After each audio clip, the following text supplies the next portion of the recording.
tonight there are 5 fantastic folks who are regular people here on campus that you see every day who are going to, hey, how are you? Nice work there.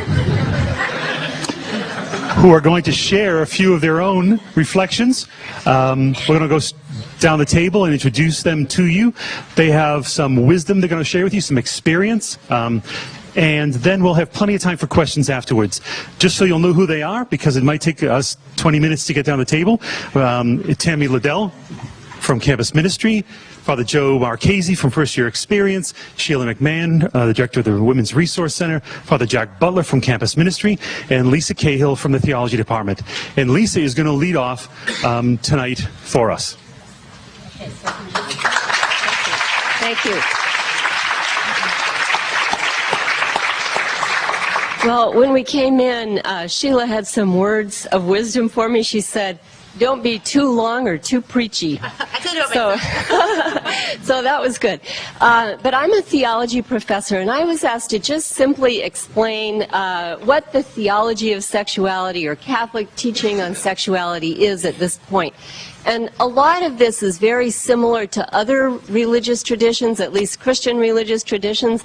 I'm going to do it quickly, so if there are any questions later, I'd be more than happy to develop it. But I'm going to do a couple of things. First, just explain briefly what it is. Secondly, where it developed from. Thirdly, what are some possible criticisms of this teaching? And then fourthly, what are some possible contributions that are still useful for us today?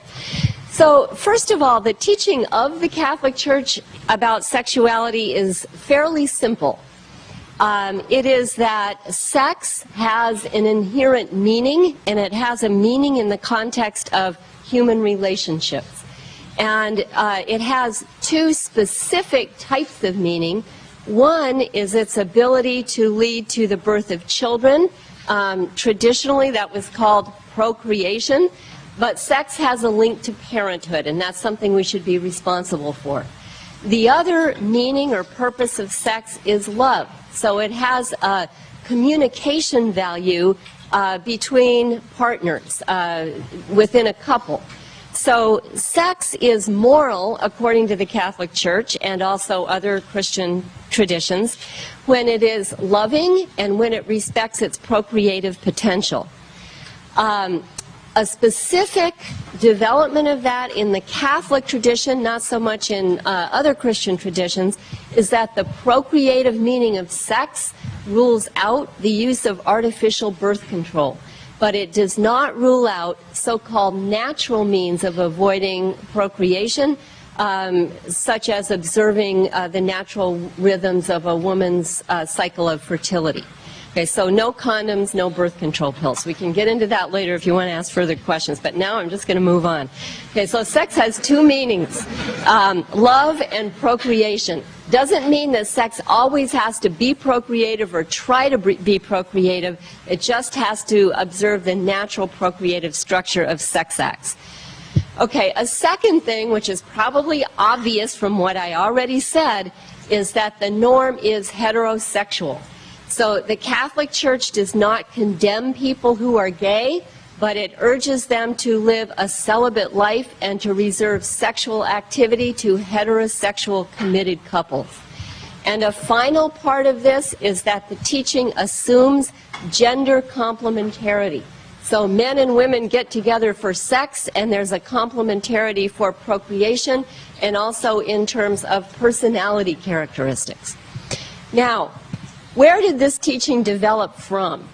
And the interesting thing is that this teaching has really taken shape in the church, as I just expressed it, since the middle of the 20th century. And really up until that time, well, up until the 20th century, women were regarded as subordinate to men or even inferior to men, and really the only legitimate purpose of sex is procreation. So there has actually been quite a development in church teaching from the mid-20th century up until the present toward more equality of the sexes and the value of love and the permissibility of avoiding births, although only by certain means. One other development in the 20th century, especially with the theology of John Paul II, the most recent pope before this, as probably most of you already know, is that the meaning of sex, its communicative value, was spoken of in terms of a language of the body. So sex is a way of communicating and of giving a gift of oneself to the other.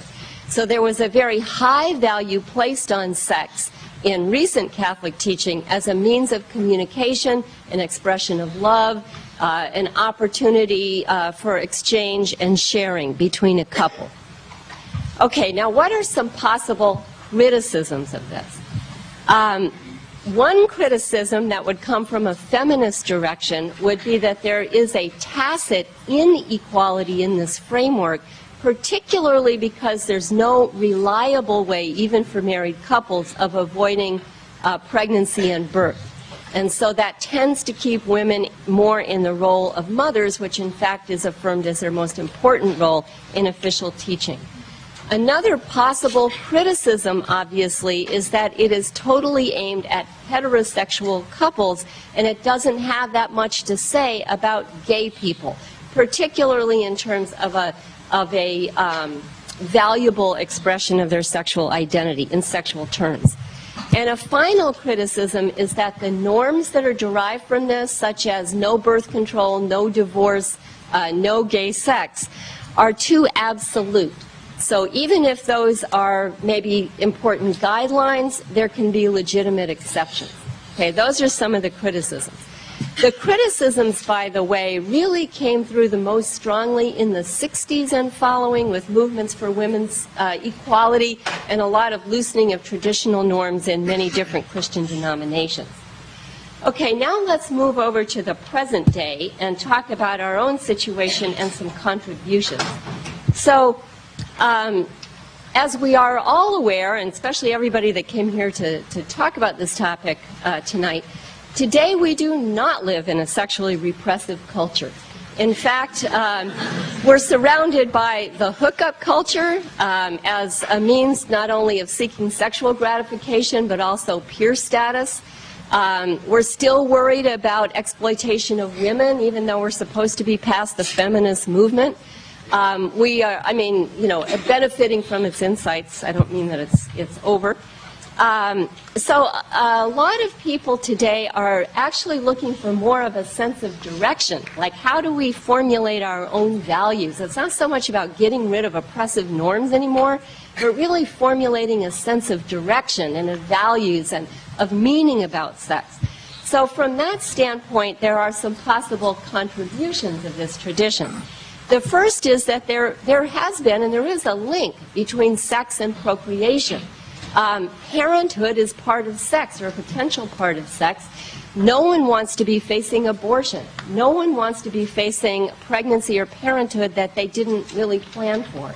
So to think about that possible outcome is important in a moral perspective on sex.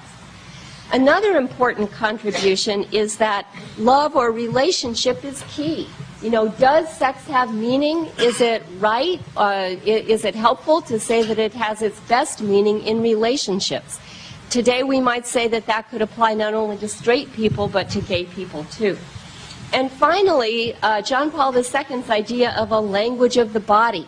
It's really a way of surfacing the whole issue of appropriateness. What is appropriate sex? How do I want to express myself sexually, and in what kind of relationships? So I will just conclude by saying that for me, where I wind up with this, or sort of a way of thinking about it that helps me sometimes, is to think in terms of sexual integrity. The old word for that used to be chastity, but I think, and that's still a fine word to use, understood correctly, but maybe a word with broader resonance is just integrity. Who am I? Okay, we're talking about loving our bodies. We are persons in bodies. Who am I in relation to my body? How does my body help me connect to other people, be alienated from others, or even to exploit others or let others take advantage of me? How is my body helpful to me and others? Who am I when I am in my body? So integrity has to do with keeping those questions together. Who am I? How can I be true to myself? How do I express that? And how should I be responsible to others? So love your body. I think I'd conclude with that. Love your body because it is part of you. Next.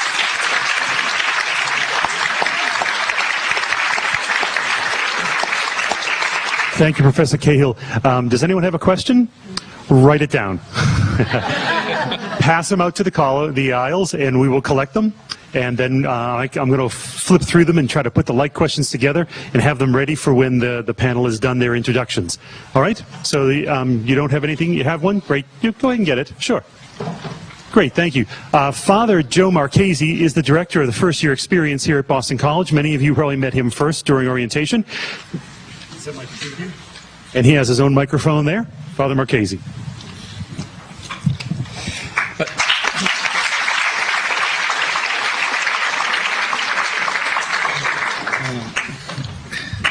I happily celebrated 25 years here at Boston College in August.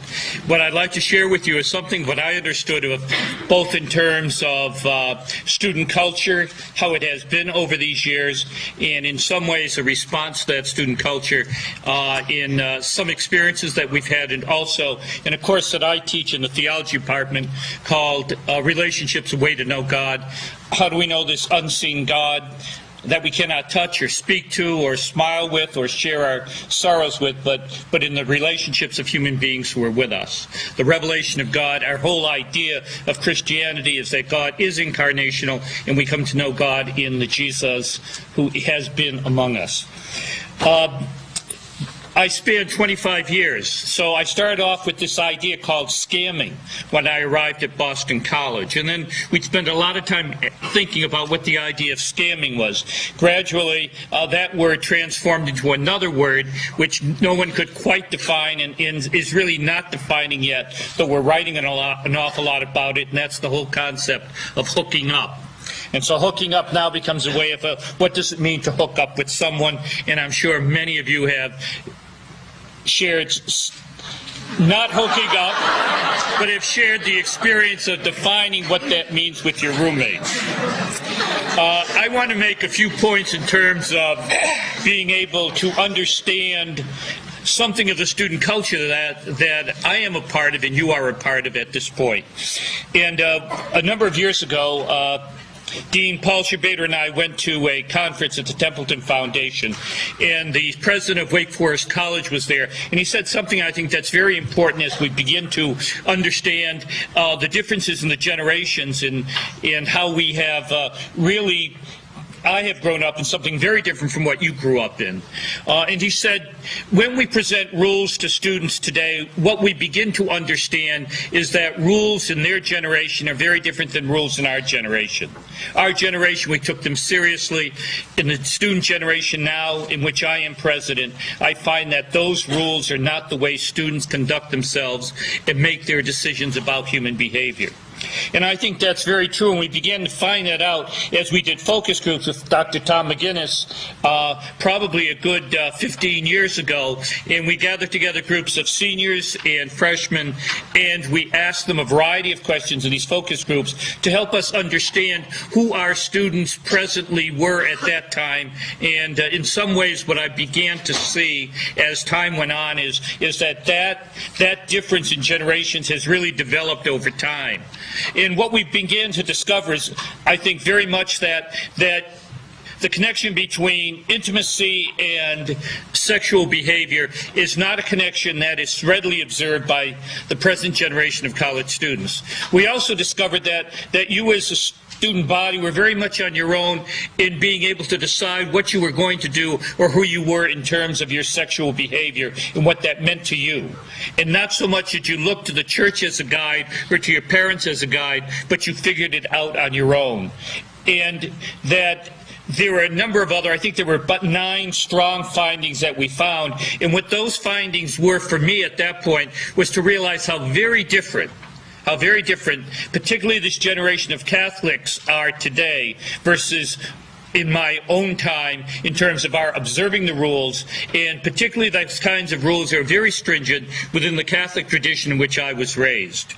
I think what becomes also important in all of this is I think there's a real conservatism among our students in terms of sexual behavior, and without the addition of alcohol, our behavior among students would be very different.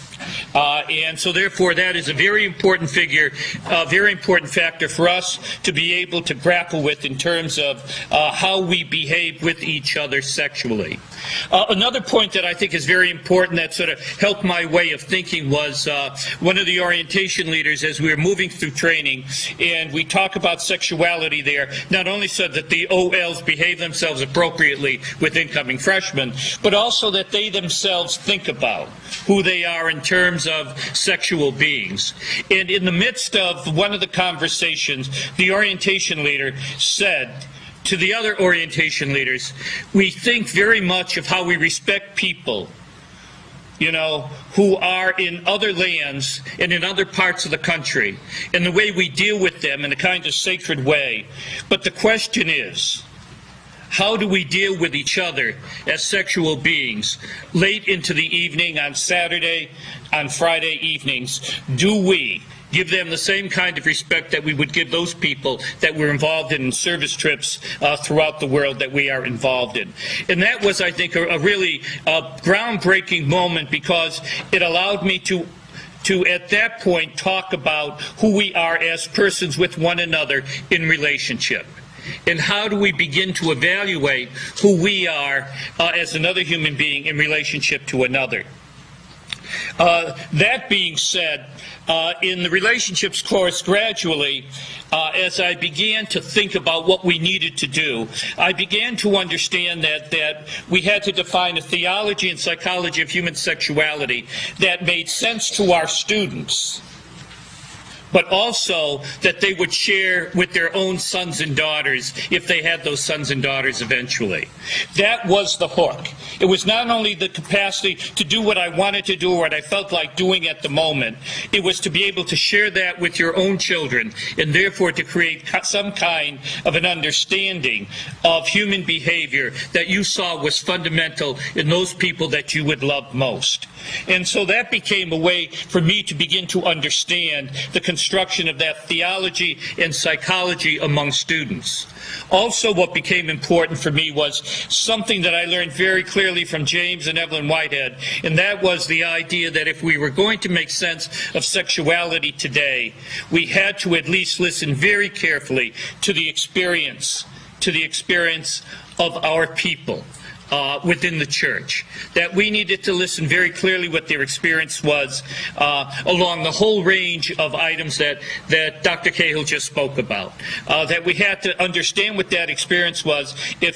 And we could not come from above with rules. We had to be able to create what we do in Christology. We had to begin to understand from the bottom up. What does that experience mean in terms of the principles that we had been promulgating over time? And how do we speak to those things as they come together realistically? One of the things I have found very important in terms of talking with students and constructing a sexual ethic is the capacity to talk about how we live virtuously.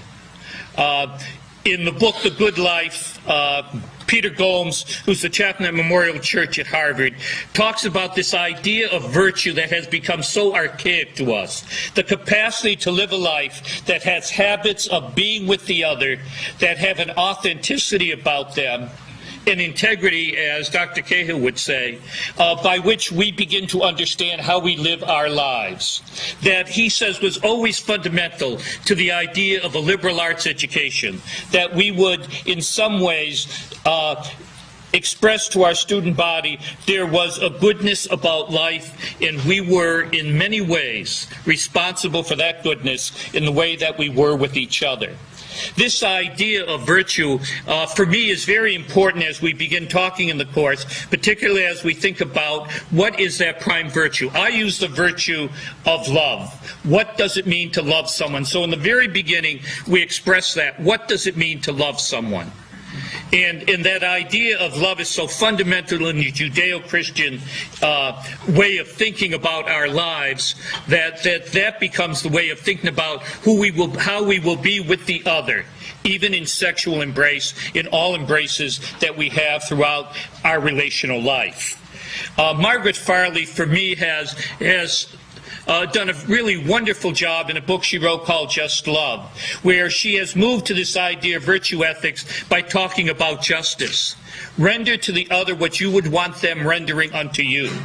And so therefore, what we begin to understand is that when we engage in sexual behavior with the other, we have a responsibility to the other as our neighbor within the Judeo-Christian context that makes us consider not so much what we want, but who we are in relationship to the other, and what is the authenticity of that relationship.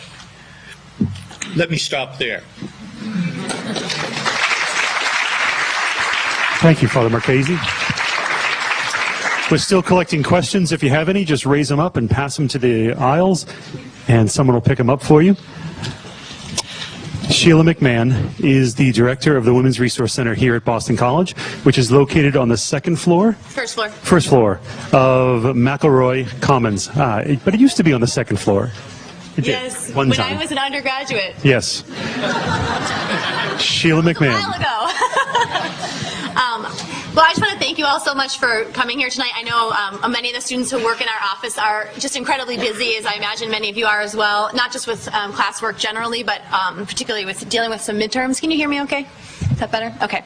So I feel like there's a lot to say on this topic, and probably the most important things that we have to say are things that will be in conversation with you. So I'm going to try to be brief and just picking up on some of the points that my colleagues made and then adding a couple things myself. But picking up on Father Joe's point, I love books, and so I brought my Margaret Farley copy, and since Jim Keenan is not here tonight, I also brought his Virtues for Ordinary Christians. And I think I was raised Catholic, and so I can tell you that for myself, when I was sitting in your seats, which I did at one point here in McGuinn 121, Boston College, I often felt very alone in this conversation, because it felt like if I talked to my parents, who were very traditional and very committed to a particular outline of Catholic identity and faith that Lisa described, that they would be really uncomfortable. And I'm the oldest child in my family. Some of you may also be oldest children.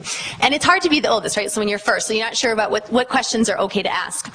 And then I felt like I could have discussions about sex or sexuality in my courses, but it was an intellectual exercise and not really about who was I as a person. So I'm really grateful for you being here tonight, because I hope part of our conversation is about each of you being able to reflect, and for us to reflect together about who are we as individuals in terms of our becoming into our sexual identities, which is sort of a lifelong process as far as I'm concerned, and then also how does that affect us as a community. And I think in my own life, my experience has been that virtue ethics, Jim Keenan's model, and what Father Joe Marchese was talking about in terms of Margaret Farley's work on framing Christian sexual ethics, not in terms of certain behaviors are acceptable and others are unacceptable, but thinking about what does it mean when I make certain choices about being sexual, whether that means kissing or way down the line to intercourse with another human being. And I think that that's a really radical message, because when I work with students on campus, what I hear from them a lot is that not only are they sometimes feeling lonely and overwhelmed and feeling like they're not able to be who they really are in relationship with others because they don't want to be vulnerable, or because they're scared of being seen as less than perfect, but there's also aspects of our culture, and I think technology, for all of its amazing benefits, I have the iPhone, love it, I don't know if anyone, iPhone, yeah, for all of the wonderful benefits of technology, there's still a lot of things that have brought some additional challenges to our culture. And so I think sometimes, for example, being able to text somebody, at midnight to hook up with them instead of having spent, time with them and actually getting to know them as a person, or breaking up with somebody on Facebook, or, viewing lots and lots of pornography and then, not being able to differentiate between what you're seeing on the screen and then the real person in front of you that you're having an intimate exchange with, and really trying to understand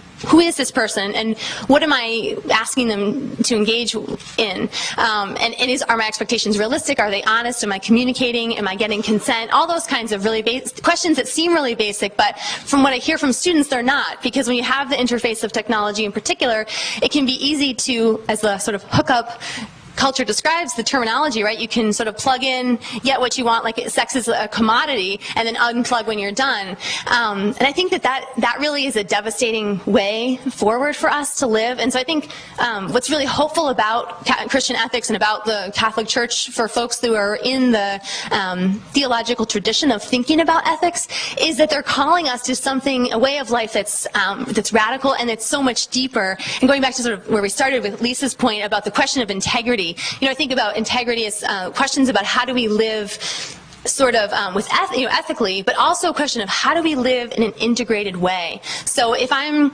running around trying to fulfill different scripts, right?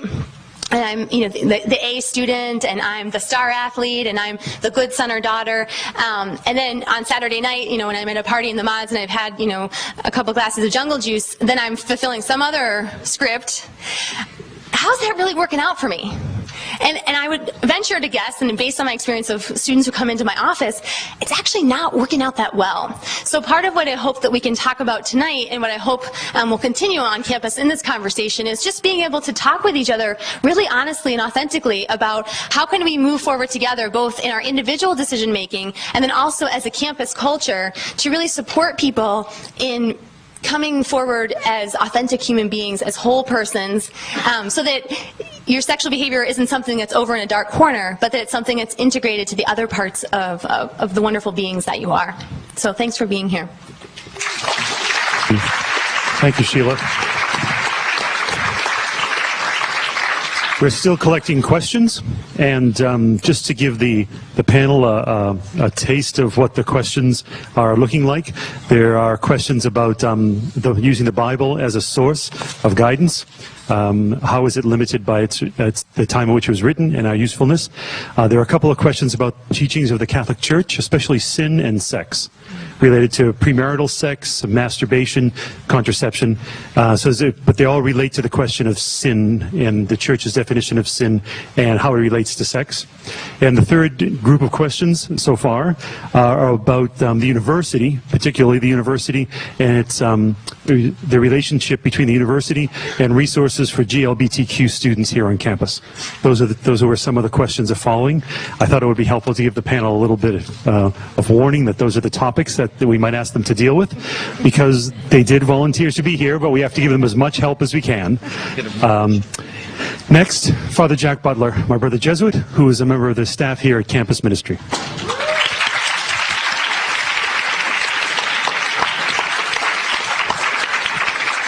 Well, I too want to thank you for coming, and I realized something, and I'm going to try to condense it into three little parts, but I was only ordained. I entered the Jesuits in 1991. And I did fall in love, and I fell in love with this guy, Jesus. And I'll never be ashamed to admit that, and I'll always talk about it, and that is the center of my life, and everything I'm going to talk out of comes out of that relationship. So I'm never going to back down from that. But I was ordained in the year 2000, and that's the year that the scandal broke. And that's a year where a lot of my brother priests let a lot of people down and hurt people. And it was a lot of shame for me. And maybe you need to hear a priest say, I'm sorry. Maybe I'm not the expert to be talking to you about sex and sexuality. I know I'm in need of as much redemption as anybody. And I never would have thought that 9 years later, I'd be up on a panel talking about sex. But I love Jesus, so I'm here. And I love you, and I'm here. And this is a good conversation. Wherever it goes, it's a good conversation. Because we're respecting each other and we're working with each other. So this is how I got here. Story that some of you have heard. Started with Dean Shabater. I went to one of his Courage to Know classes. And there was this wonderful man that I had met in orientation. He was there. He was a Jamaican. He had long hair. He had a great Jamaican accent, and I absolutely loved him. And he had this great smile. And it was, he's Father Jack, and he was talking to me, and everything was great. And Dean Shabater invited me to his class to talk about the Catholic tradition, Jesuit philosophy. So I go there, and I'm talking. And then at the end, I said the dumbest thing I've ever said. Well, no, I've said dumb things. But this was pretty high up there. I said, you guys can ask me any question you want. Any question, I'll answer it. And so this wonderful guy that I'll never give his name out now, but one of the guy that was slapping me on the back, big old smile on his face, he raises his hands. It's Father Jack, I have a question for you. And I'm thinking it's going to be, softball, like, did you ever date or something like that? And I said, sure, what is it? And he stands up. And he's starting to get angry. I'm thinking, what is he going to say? And he says, Father Jack, why do you hate sex? And I'm like, I didn't know I did. I swear. And I said, what are you talking about? And he goes, well, just your very life, you take a vow of chastity and you can't get married and you don't have sex. You must think it's bad. And you come from a tradition where it's no, no, no, no, no. And it must therefore be evil. And you know what? For this cradle Catholic, I was like, wow. You really could see it that way. That makes some sense. And I said, but it's not how I've understood it. I've always understood sex and sexuality as a gift from God. It's almost a sacrament of where the very powers of God, of co-creation, of love, of communication, of redemption, of self-giving are manifested within the act. And because it's so beautiful, and it's so graceful, and it's so wonderful, that the church, whether you agree or disagree, has put a fence around it because it's so special. It's a gift. And just like you'd take a precious gem or a gift and you'd put it in your safe and say, we have to protect this because it's so wonderful and we want to be able to use it in the right ways, in the right possible scenarios because it's a gift and it's so wonderful. That's how all the etymology of sex and ethics came up, whether you agree or disagree. That in its beauty and in its power, that when it is used correctly, it in fact not only is creative, but it's life-giving creative. That it's affirming. It brings you to authenticity. It brings you to who you are and your desires. But if it's used improperly, because it's such a powerful gift, it can be destructive. It can lead to shame. It can hurt. Now, I already started out saying I come from a tradition that's had some difficult times recently. And I don't know with the white collar if I'm the best person to be sitting up here in front of you. But I've had the privilege in the last 8 years to walk with a lot of you. And as God says, you're the apple of God's eye, so you can't be the apple of my eye, but I've grown to really like you a lot. And I've heard a lot of pain. And I've heard people become real confused. And I've heard lots of stories where sex wasn't seen as a gift around a fence and protected, but had been destructive. So that's why I think this is such an incredible thing that we're doing. Second thing, and then my 5 minutes are up. If you pick up a book, and you start in the middle of the mystery novel, it's a crappy mystery novel. You don't know the characters, you don't know what it's about, and if you read the end, it can sound spectacular, but you lose its context. Now, the reason this room is filled is because we said we're going to talk about sex. I'm not an idiot. I might be dumb, not an idiot. That's why you're here. But to really start the conversation with sex is like starting in the middle of the mystery novel. Before you even get to sex, it's got to be about what does it mean to be human? What does it mean how to communicate? What does it mean to build people up? What does it mean for forgiveness? What does it mean to be authentic? To be integrated? Are we even on the same page there? What does it mean to hold up dignity? What does it mean to be people of love? So I'm going to try to answer any questions anybody asks me. But just remember, I think we're starting in the middle of the book. In the front of the book, do we all, from a perspective of faith, do we all know how special we are? Do we all know how gifted we are? Do we all know how beautiful we are? Do we all reverence that? Do we know how to share that with one another? Are we grateful for it? And are we grateful for one another? That's where the book needs to start. And then we can get how we relate in sex and sexuality. I'm glad I'm here. I'm even more glad you're here. So thanks for coming.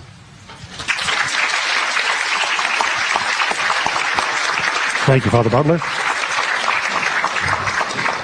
Questions? Pass them to the center. We will open the room for questions in a moment, so you'll be able to ask them by raising your hands too. So if you want to do that, save them for the hand raising time. How many of you, speaking of hand raising, how many of you went to Appalachia so far? How many went to a part of the Appa, what is it called? Appa culture? Appa culture? How many of you are going this year? Ah, there you go. Well, if you raised your hand, and maybe even if you didn't, you probably know our next speaker. Tammy Liddell is from Campus Ministry, and among the many things she does, she is also the director of the Appalachia program, both the spring break trip and the winter trip and summer, and many other things.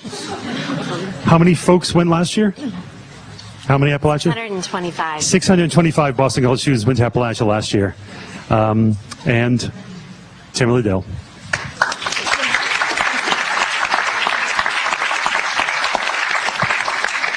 But I'm not going to talk about Appa love tonight, so about other kinds of love.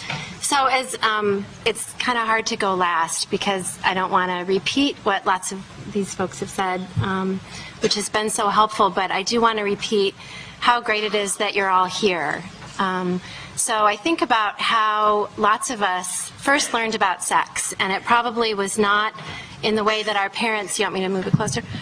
In the way that our parents had hoped it would be from them, but it might have been as early as my second grader's playground experience of hearing about things that he has a few questions about.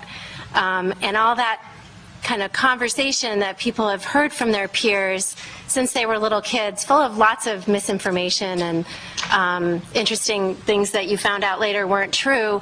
I think that the location of these conversations, while it's great to be here in this really formal setting and have all of us folks up here who are some kind of experts, although my husband would say my only expertise is that I have 2 kids in this area, but I could have a little more expertise. And so that we have something to say about it, but that the conversations that are most meaningful to you are the conversations that you're having with one another. And those conversations might be as misinformative as they were when you were in second grade. They might be conversations that come from Wiki Kama Sutra and Vanity Fair, or from Sex and the City, or from lots of other ways that our media is trying to inundate us with quote-unquote information about sex and our sexuality and how we're supposed to be living that out. But to go back to what Dr. Cahill said at the beginning, what she said at the end of what she said at the beginning was this question of being who we are and who we're meant to be and who God wants us to be. And you all would have had to be unconscious to get to this point in a Jesuit education to not have heard that before, that what it is that we're about in a Jesuit education is that in some way you're going to learn to continue to discover in yourself who it is that God wants you to be. And we have some great language for that in our Ignatian tradition. If you look in the pocket guide for Jesuit education, so nicely written, it gives us 3 kind of ideas for how to examine our education, but also our whole lives. And folks who are in Appalachia can probably repeat these by heart by now, but it is to be attentive, to be reflective, and to be loving. And so I wanted to share a story. Like Jack was saying, I'm also really privileged to have had many, many conversations over the years with lots of you and lots of people who preceded you about all different aspects of your life. And as we know, sexuality does permeate all aspects of our life, and it should. It's the reality of sexuality. And so those conversations have sometimes left me really humbled at what some of your experiences have been. And one story that I want to share is a story about a woman who was coming to terms with mostly, I guess, it was in relation to alcohol. So she was sort of tracing back some behaviors that she wasn't comfortable with in herself that had to do with being at parties or being at bars and having too much to drink and making some decisions that a day later, a couple days later, she was regretting. And that's familiar to lots of us. And so she went to her roommates, and these were all senior women. She went to her roommates. I think they've all graduated now, so I'm safe enough to tell this story. And she said, you know what, I'm either going to have to not go out with you anymore, or I'm going to need a little bit of support here. Is there a way that you can sort of help me stay a little bit more true to what I want to be doing on the weekends, which is just having fun with my friends and not some of this other stuff I'm getting up to that's making me unhappy? And so their response, which I thought was wonderful, was, well, we're not perfect. Who are we to sort of be telling you what to do or being holding you accountable to your actions? Why don't we all sort of come to some ways that we all want to improve our lives and try to hold each other accountable to that? So they came up with a set of agreements, ways that they could help each other in different areas of their life. And they tried to do that for a few weeks and a few months, and they were finding it sort of life-giving and really effective. And a couple of other women's mods or, roommate situations had heard about what they had done and asked them to come and talk to them about how they had done it. Because one of the questions was, how did they do it without sort of pissing each other off and getting in each other's faces and offending each other? How did they do it in a loving way? And the learning that happened from that is something that you wouldn't have learned from sitting out here in this audience tonight. It's not something that you would have learned in a classroom specifically.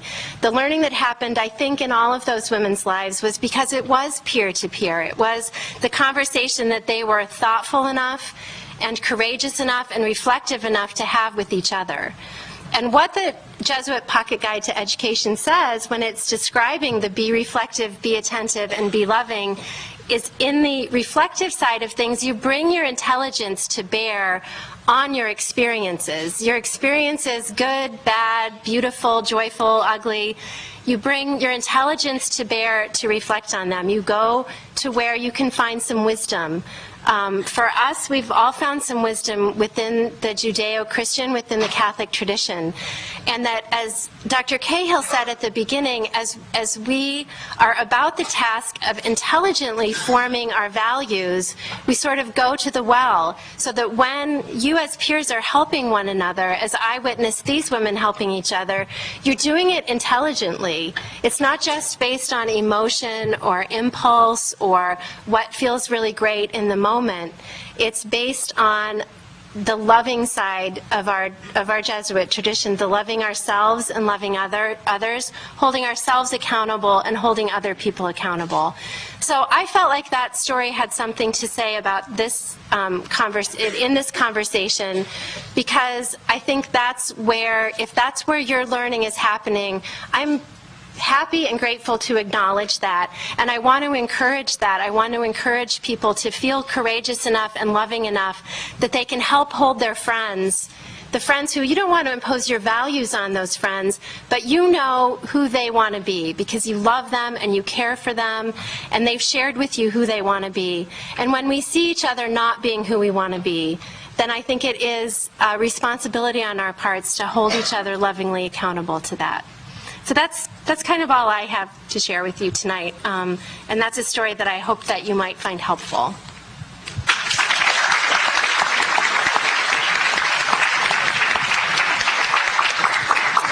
Thank you, Tammy. Thank you very much. Thank you to all. One more round of applause for those 5 folks.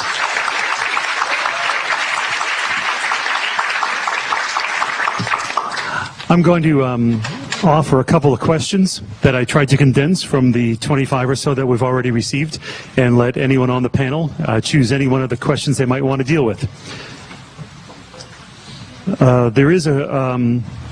There were several questions that have to do with Catholic Church teaching and sex and sin, the relationship between sin and sex. Anyone want to take a shot at that? I'm looking at Lisa.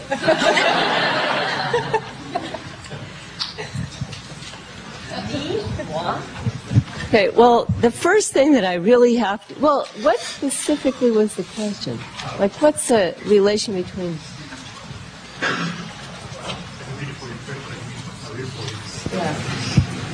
Is sex before marriage a sin? What advice would you give someone who is struggling with the sin of masturbation?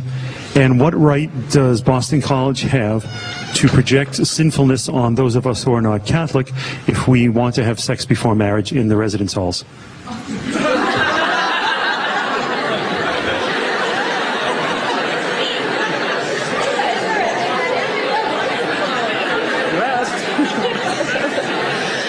Okay, you know what, my first gut reaction was to say is that really Catholic Church teaching, and I think a lot of other teaching today, it doesn't really focus so much on what's a sin. But why not? I'll answer the question because I feel like otherwise it's like evasive.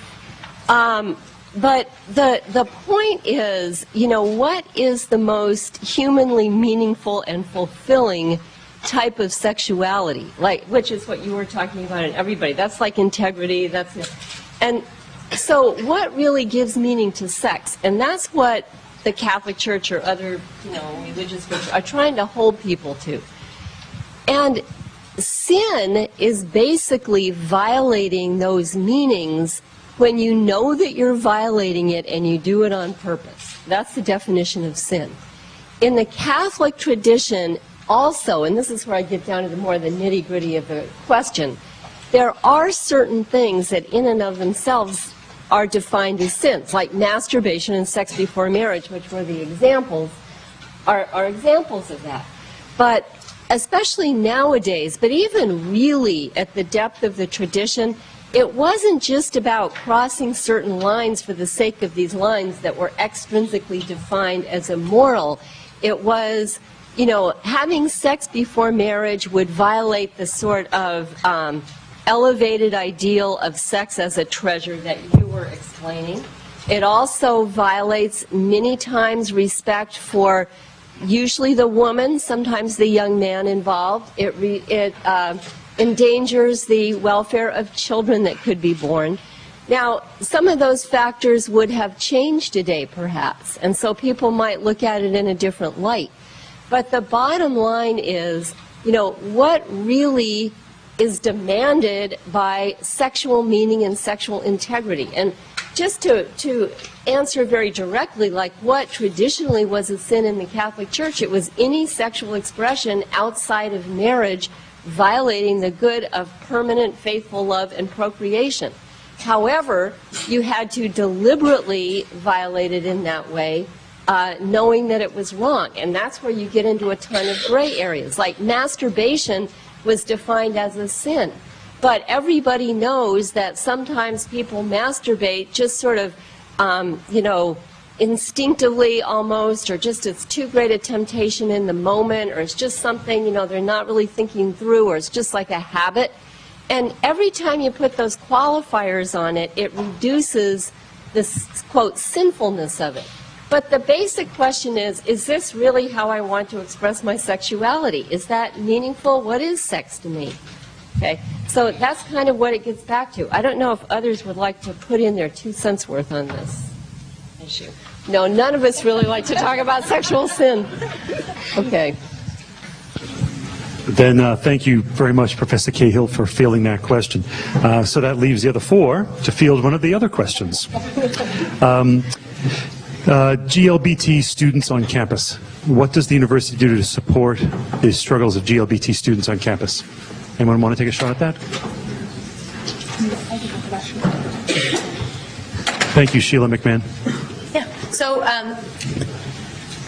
for students who identify as GLBT, the university draws a distinction. I think our focus from university offices is thinking about ways that we can be supportive in the same way that we would be thinking about students broadly in terms of cura personalis. So the care of the person, care of each individual student.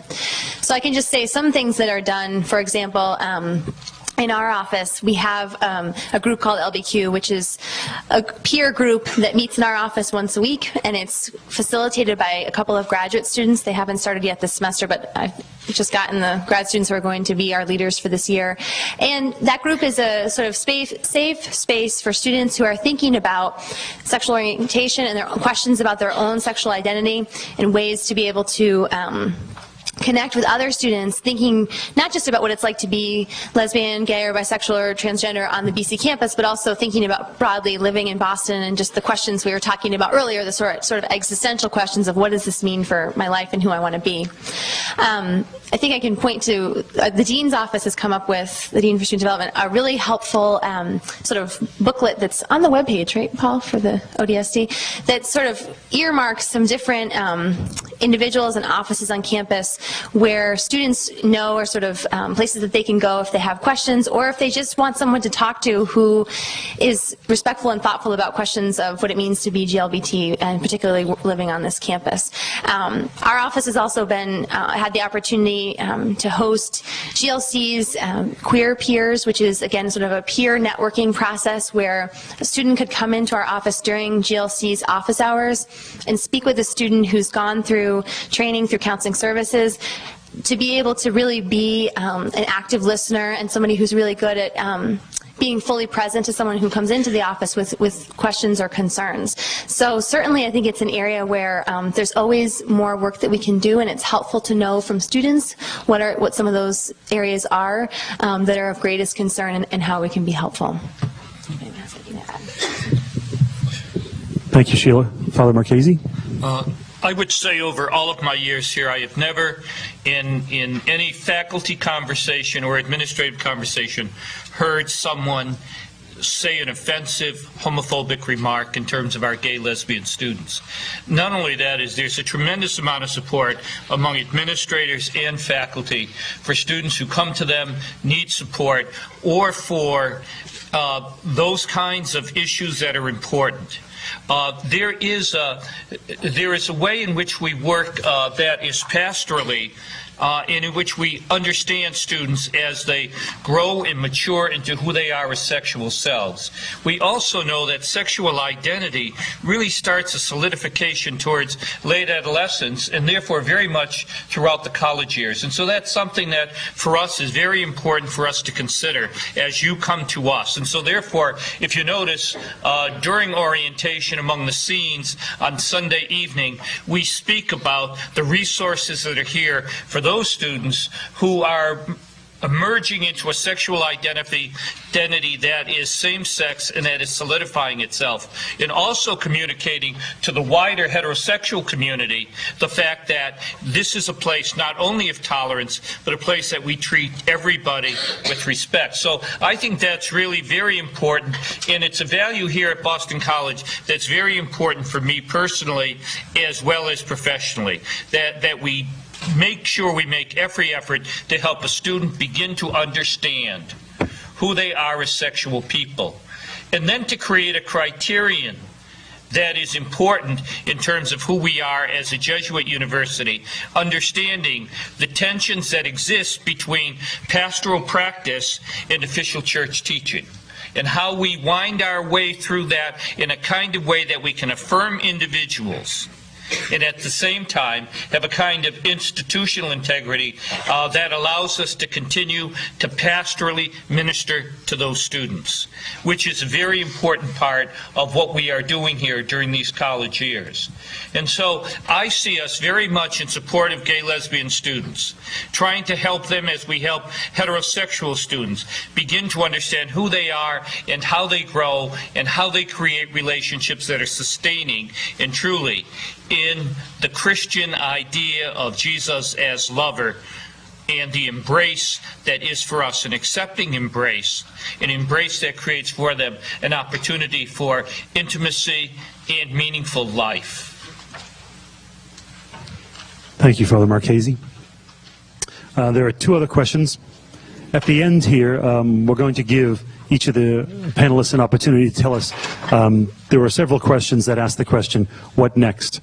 So at the end, we'll just go right across the panel, and if for suggestions you think what we might do next to continue this conversation to bring this along. There are several questions, that, not surprisingly, that have to do with the hookup culture, alcohol, and the prohibition against premarital sex in the residence halls at Boston College.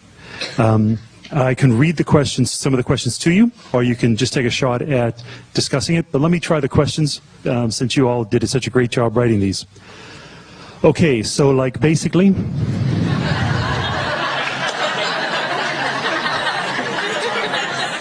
Okay, so like basically, BC Admissions claims that BC does not force its religious values on students.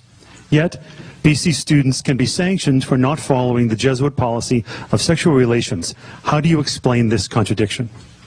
So it seems to be that the students are asking, why can't we have sex in the residence halls if we're not if we're not Catholic? I think that's what it would be. Let me read the second part, and then we can take a chance. The second question is similar to it. This one has to do with sex in the residence halls and the role alcohol plays. And there's I'm going to read it, what it says here. There's a problem with the logic, but we'll put it out here. So, like you said, that there's a sexual conservatism on campus without alcohol. The reality is that alcohol is often involved in this hookup culture. Therefore, one has to admit that decision-making while intoxicated is diminished. This means that it is important for BC to give students easy access to tools to protect themselves. I'm not sure whether that means...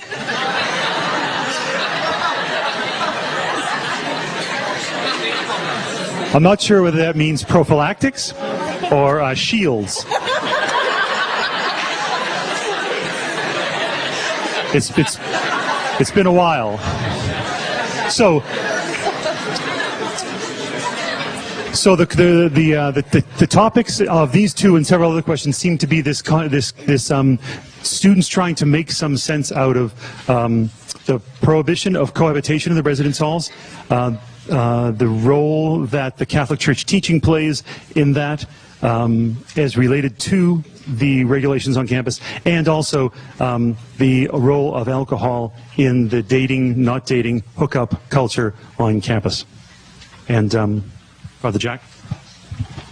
I'm going to start, because Dr. McGinnis probably is sick of having this conversation with me, with something that is more dear to my heart, and it's going to be a little bit shaded on the question. And so whoever asked the question or whoever have the group of questions, look me up. My office is 24 Mayflower.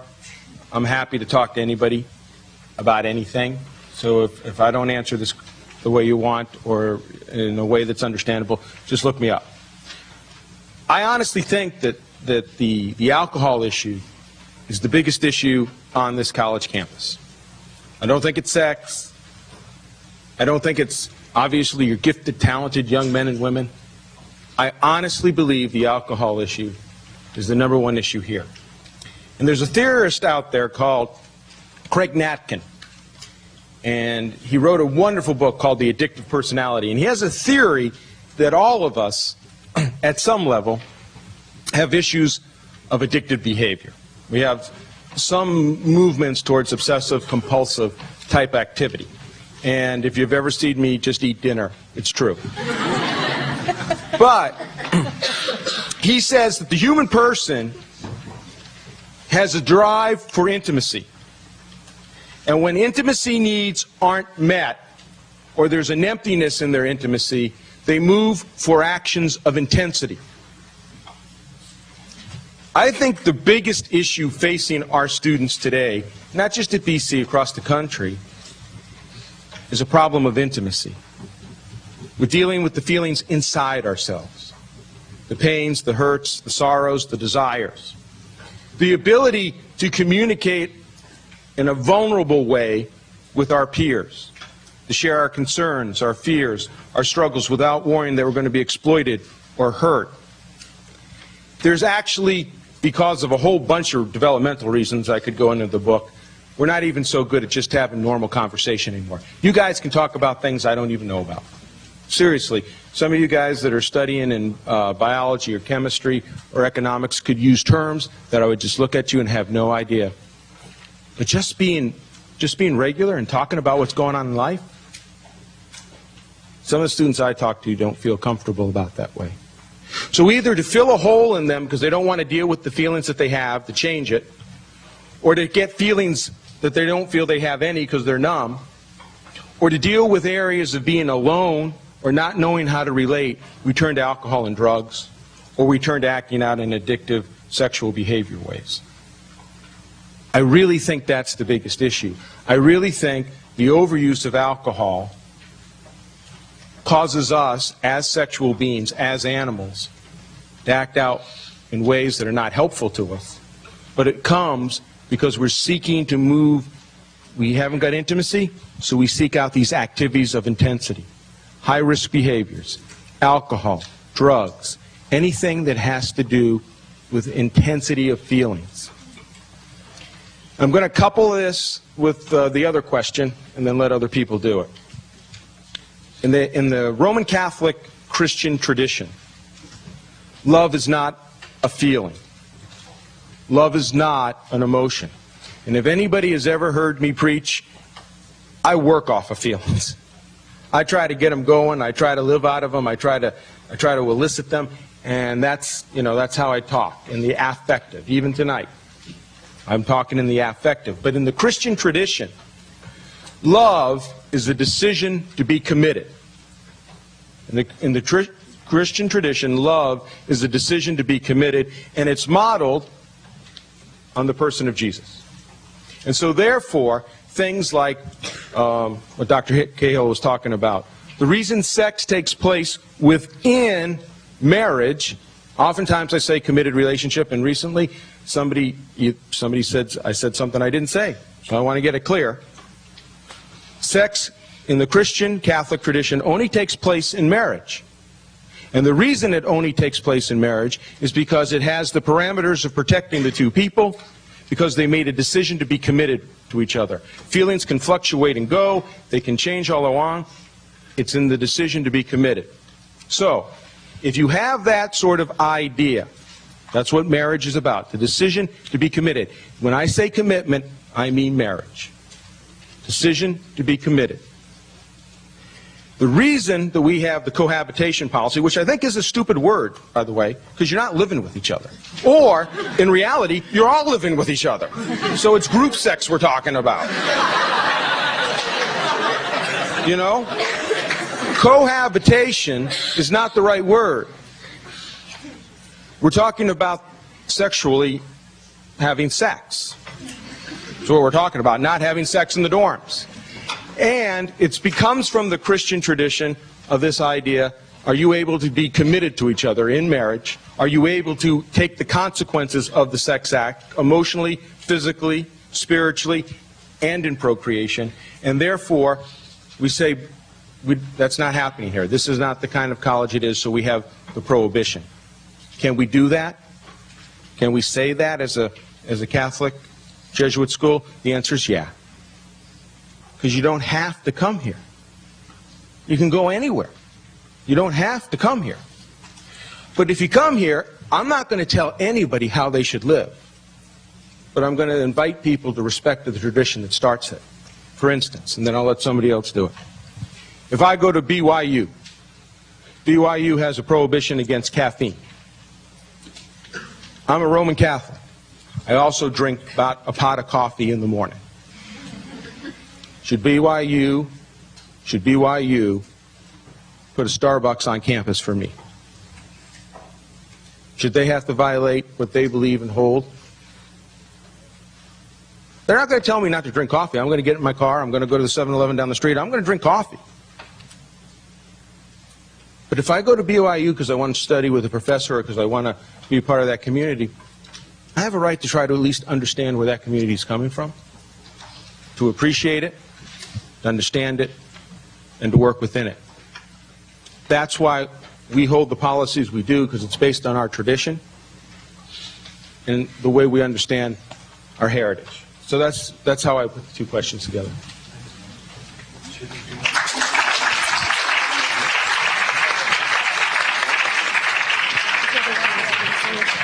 We are going to go right across the panel in a moment for them to give us almost like a bullet point. And this is what I think I would do next.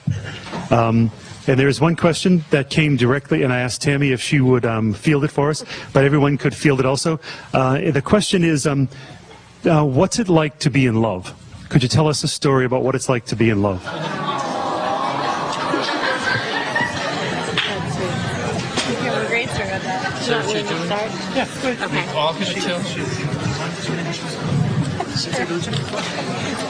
Well, I have so many stories about being in love. Tammy, just pull the microphone closer to you, please. I have so many stories about being in love. Some of you have met my husband, Bill. So you can see why I'm so in love. But I think when I think about being in love these days, I have two kids. I have a 5-year-old and a 7-year-old, William and Martha. And being in love with my husband right now, I think I'm going to just say, has a lot to do with our two kids. So I know that our being in love has gone through a lot of phases, from meeting and, I was so in love with him when I first met him. There was one time I saw him outside of a window at the college we were both working at, and he saw me and I saw him, and he was walking out the doors of, between these two glass doors, and it was raining buckets outside. It was pouring rain. And he looked at me and I looked at him, and there was this real, intense nonverbal communication. And he walked outside into the rain with no hat, no jacket or anything on, and he just lifted his arms up in the air and he turned in a circle. And I thought, that's the guy. That's the guy I want to marry. And he's the same guy that right now, let's see. No, hopefully he's already got the kids fed, bathed, homeworked, in bed with lots of stories. And so the guy who's maybe right now telling, the daddy funniest story, which is usually about somebody throwing up on him when they were a baby. Martha says, tell me the story when I threw up when you were on the couch. That's the same guy. And I know that when we're older, that's all going to be really different. But right now it's sort of wrapped up in, when I see him with my kids, I just love him even more than I did when he had his arms up in the air in the rain. So that's my in love story.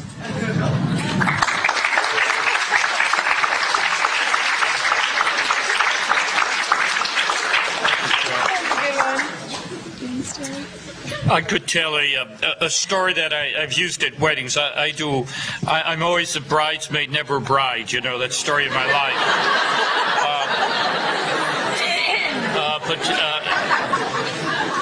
Very quickly, I think that idea of in loveness is an emotion. And all emotions have an ebb and flow to them. And I think Jack's right on. When we talk about love, we need to talk about a decision that we make, how we are going to be in relationship to the other. Sometimes that decision has an erotic component, and sometimes it doesn't. But becoming a lover is really our vocation, I think, as human beings. And that is how we stand in relationship to the other, and that's very important. And that is considering who the other is as a human being, expressing that same dignity to them that we want to express to ourselves. So this is a wedding story they used to tell in a homily. And it was a story, you know, first of all, weddings are, after a while, they're the most narcissistic adventures in the world. And of course, the wedding dress is everything. And when you have the affluent student body that Boston College graduates are, the wedding dress takes on huge proportions, particularly the mother of brides, who's the real nightmare for the priest. So that being said, I remember one mother said, how is she going to sit down with the gown on? And I said, the way she always sits down, bends her knees, you know? But anyways, this is a wonderful story because this is a BC mother who wants the best for her bride, you know? And she's marrying a guy, and he's handicapped, he's blind, you know? And but she wants, the mother wants her to have the most beautiful dress in the world. So anyways, they go from place to place to place, and everywhere they go, she starts picking up the material of the dress, and she does that. And it's very quiet because it's very silky and smooth and new and beautiful. And she says no to the mother, and they're all over the place, going, you know, from Priscilla's in Newbury Street in Boston to Vera Wang in Manhattan, and they have the money. They can have the best dress in the world. But anyways, at the point that they're really exhausted, they go on vacation in Maine, the car breaks down in some town that's very small, and across from the gas station is this bridal shop. But it's old and tattered, and I don't think they sell too many gowns, and certainly they aren't selling Vera Wang. But the bride goes in there, and in the very back of the shop, there's this old mannequin with this old dress of a bride on it. And it's yellowed, and you can tell the material is old and stiff. And she crinkles it, and she can hear it. And so she says to her mother, that's the dress I want, and the mother faints. And so, but the girl wants that dress and says, that's what I'm going to have. And so she gets that dress, it's altered for her, and they're there at the wedding, and there is that groom up in front, you know? And the music is playing softly, and she's walking up, and of course you can hear that old material like this. So the best man says to the blind groom, she's coming up, she's coming up. And the groom says, I know, I can hear her. Now, that may not mean much to you, and to you do probably in the thousands of weddings that I've done, where we have really knocked our ideas about marriage and relationships really to a very superficial level, very self-seeking. Love is something very different. In-loveness is self-seeking. To love someone is to give oneself as a gift to the other. To bind oneself over because the most important thing you can give to the other is your very self. And when you make that decision, then you're a lover. And that's what I think. It's not being in love, it's being a lover.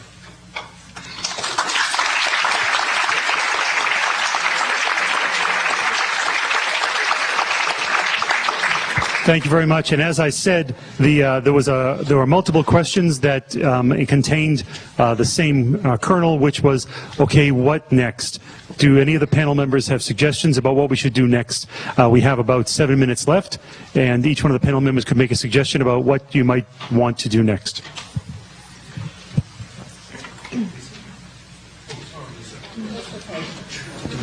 The only thing I can think of is I would love to get more interaction among the students.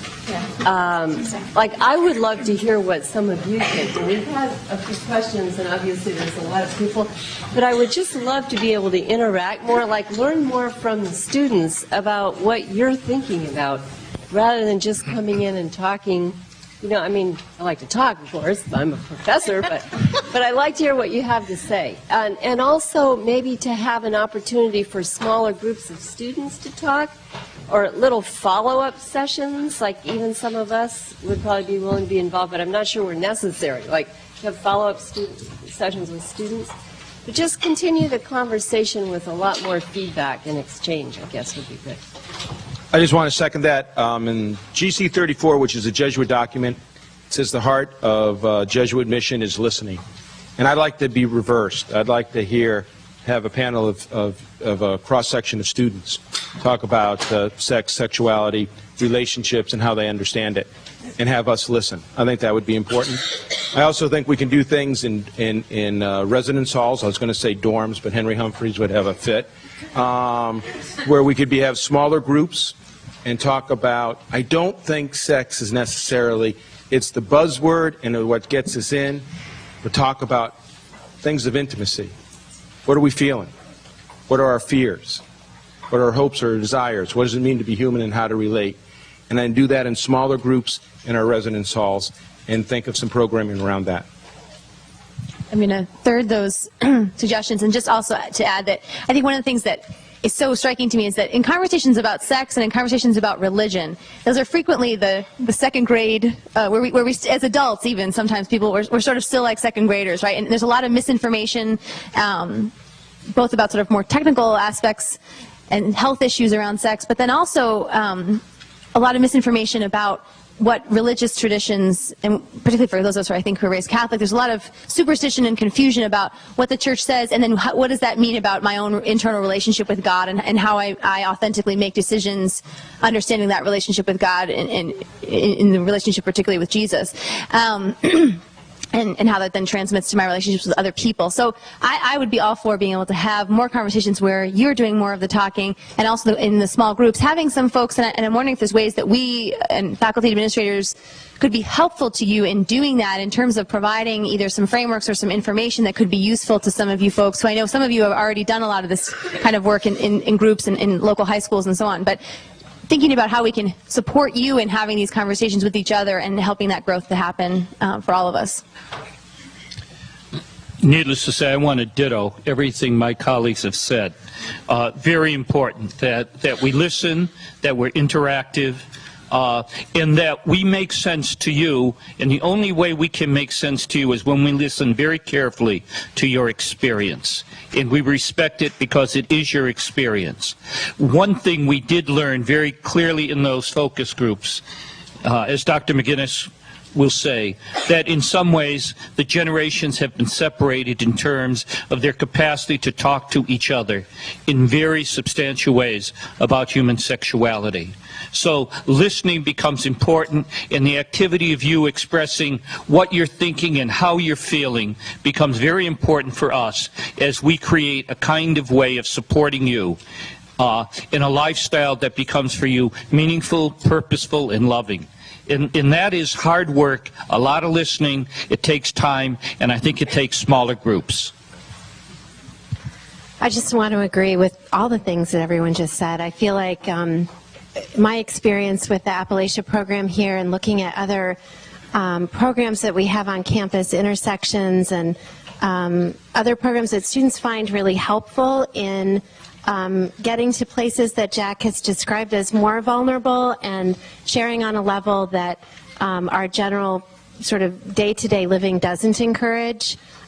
Those groups are so successful because it does break it down into smaller groups, and it allows people to trust one another, to be confidential, to ask some hard questions, to find out, what our questions are. I think as we've been, I kind of brought up the second grade thing, is nobody wants to admit that they don't have all the answers when it comes to something like this, or when it even comes to friendship or intimacy.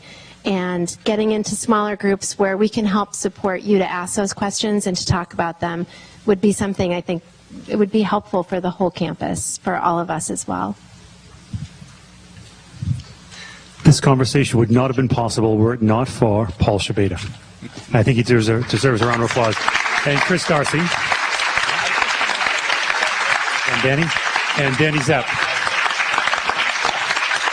There are so many people who help us do this, but it's the ongoing positive, helpful relationships of folks like these that will be able to recruit such an outstanding panel who deserves our applause again for their work.